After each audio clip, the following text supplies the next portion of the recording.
Hello everyone and welcome to Long's Toys.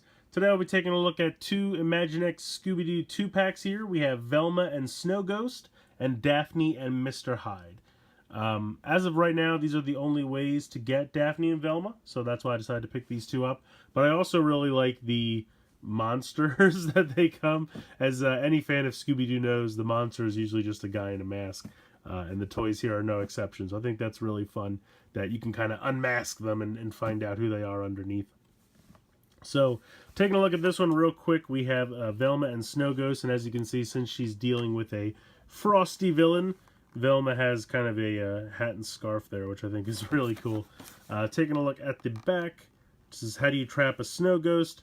Quick freeze it in a giant ice cube, maybe? That's what Velma and the gang try to do when they're chased around a spooky ski resort by a snow ghost. It's no ghost at all. It's Mr. Greenway, the resort owner. Spoilers, Imaginext packaging. Jeez.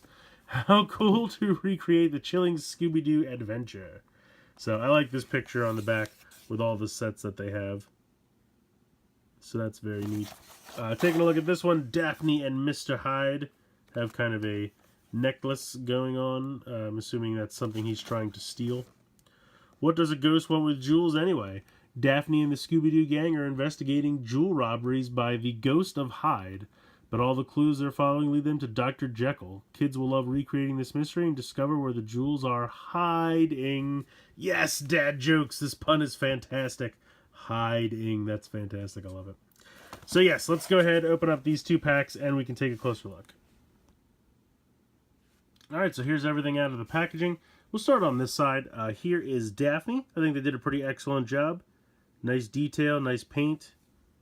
All looks pretty good. Head cannot move. I thought at first it could, but it cannot.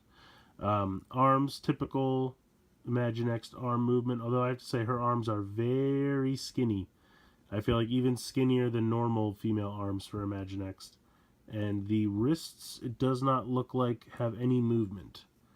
So, she has the normal waist 90 degrees and the normal shoulder joints, but they are super thin and it looks like no head or wrist articulation.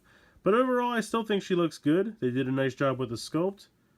Just a little bit of lack of articulation there, which is kind of a bummer. Then you have Hyde, which I have to say, this is a very classic Scooby-Doo villain. The paint job on the face looks exactly like the old animation, so I really appreciate that. Very, very cool. He's going to have similar shoulder articulation, but it's hindered a little bit by this big overcoat that he's wearing. Normal wrist articulation, and again, normal waist articulation, but that's hindered. But you can go ahead and take this off, unmask him, and this is supposed to be Dr. Jekyll. He has the normal head movement, normal shoulder up and down, and can spin all the way around. And then of course he does have that 90-degree waist movement. So very cool. I love the fact that you can unmask these guys. I think that's a big part of Scooby-Doo, and I really appreciate that transfer to the toys here. Now you have this giant jewel piece which you can unhook, which doesn't really give you much as far as extra length, but you can put that over him. He's got a giant bling necklace. You can put it on Daphne. But it's so huge. That just looks funny. I kind of like it on this guy. It's kind of hilarious. So yeah, I don't know why he's stealing jewels. I guess he's going to sell them. But I think that's neat. You know, a little extra accessory. So that you have the mystery of the stolen jewels, which you have to solve. So there you go. Move on to this set. You have the Snow Ghost, which is this portly gentleman. He has the normal 90-degree bend, normal shoulder joints for articulation. Although he does not have any wrist movement, as that arm is one solid piece. And the head also does not move.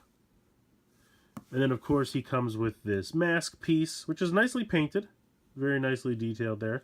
And that just slides over top. And then, rah, he is the Snow Ghost. Yeti, Abominable Snowman, Snow Ghost, whatever you want to call him. Very cool. I like the look of this. Very nicely done. Next up, we have Velma, and like I said before, she's wearing a scarf and a hat since she's dealing with a snow ghost, but for some reason still wearing a skirt.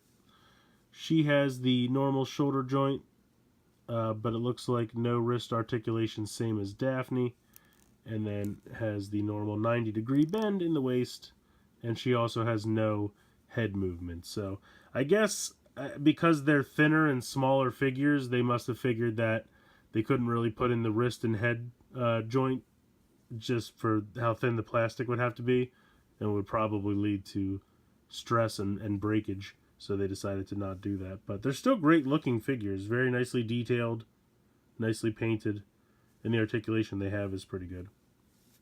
So for the Snow Ghost, how this accessory works is a giant cube of ice. It is spring loaded. You can see there's a spring in this joint here, so that when you open it, it snaps shut, which is pretty cool. And then how this works is you can see that there is two kind of pieces here, and you can have the figure actually hold on to them in the hands. Or, you know, no, I have it right. So you slide that in the one hand, and you slide this in the other hand. And then that's how you can push them in there. And then it closes and freezes them in a giant block of ice.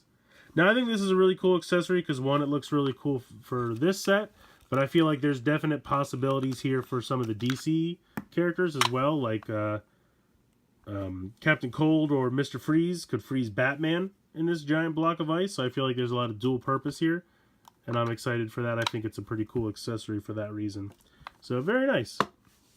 So, I think these two sets are very cool. I'm a little bummed that the girls have the limited articulation, but I think I understand why, just because of how tiny some of their like arms and pieces are, that if they try to put the joint in, I think it would lead to stress fractures with the plastic. That's hard to say. It's a little bit of a tongue twister there. So I feel like the reason they had to eliminate those points of articulation was just to keep the integrity of the toy intact. So you don't want little kids playing with these and then they break in their hands or anything like that. So I can understand it. I definitely think they're still nice figures, nicely painted, nicely detailed, and the articulation that they do have is very nice.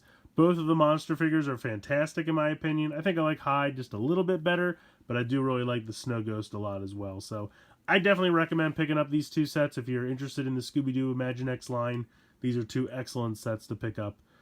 Normal retail price, I think right now these are Toys R Us exclusives, so I believe the 2 packs are $7.99, I want to say. But because Toys R Us is unfortunately going out of business, everything's 10% off, so that kind of puts them closer to $7 a piece, which is kind of normal Target pricing. So definitely worth picking up. Two really nice sets in my opinion. But let me know what you guys think in the comments below. Please like and share the video. Please subscribe if you haven't already. I hope you guys have enjoyed this look at Velma and Snow Ghost and Daphne and Mr. Hyde from the Scooby-Doo Imaginext line. And as always, guys, thank you so much for watching.